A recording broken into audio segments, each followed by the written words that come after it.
Good morning, everyone, and welcome to another session using BlackSmith's Workface Planning platform to manage workface planning. In this video, I will be taking the role of the Workface Planning Manager. So as I start, as soon as I open the application or the platform, I will be able to see the dashboard. I will go straight into the progress report.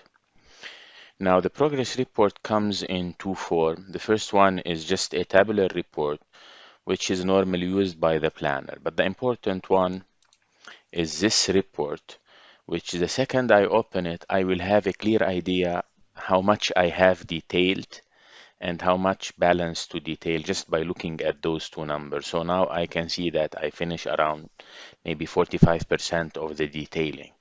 So now if I expand this one, I can go to the various level of the WBS to know where I need to concentrate my detailing, definitely based on the dates and so on. So if we go, for example, to the electric work in this location or in this WBS, I can see that I still need to do the following. I just finished 376 man-hour out of 1,762. This means that I still need maybe 1 or 2 IWP to complete all of the work related to this one. So this will give me a clear idea where to start. Now, the second report I need to go to, it would be the skyline. This one will tell me if any of the IWP, even though they are detailed, they still need some work to become my FC for the people to be able to use. So let's take, for example, this one. If I take this one, C101A E002, I go to its detail. I know it's supposed to start in 22 July. It is still draft approved. One of the main reasons for an IWP to be draft approved, not yet IFC, is most probably it has some engineering and material constraint. So here I can open the constraint and check who's supposed to do them, who's supposed to complete them, and I can follow up to make sure that it becomes green before the start of the project. So this is mainly when it comes to working and managing my day-to-day work. The other important item is at the end of every shift, so at the end of every week, I'm supposed to receive the progress from site. Now my team will go pick up the progress from the site supervisors. They will verify it.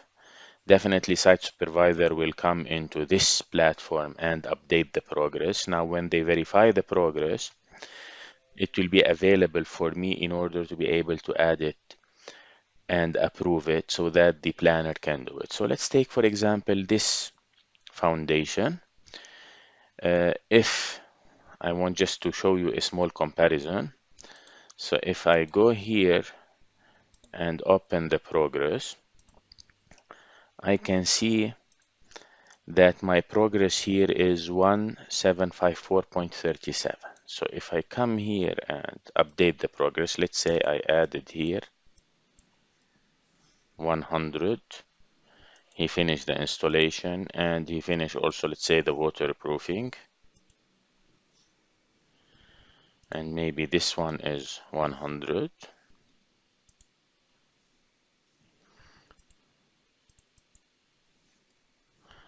Okay, now I can go back to the report and refresh it. Just look at this number.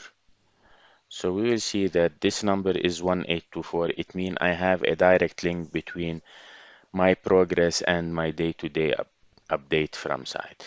So looking at those two reports, I believe, and being able to access all sort of trees, all sort of data, this is a very powerful tool for the Workface Planner, Planning Manager. Also, he will have access to the models, check the latest revision. He will have access to the document, check the latest revision. Well, with this, I conclude my video in relation to being the Workface Planning Manager. Thank you for your attention.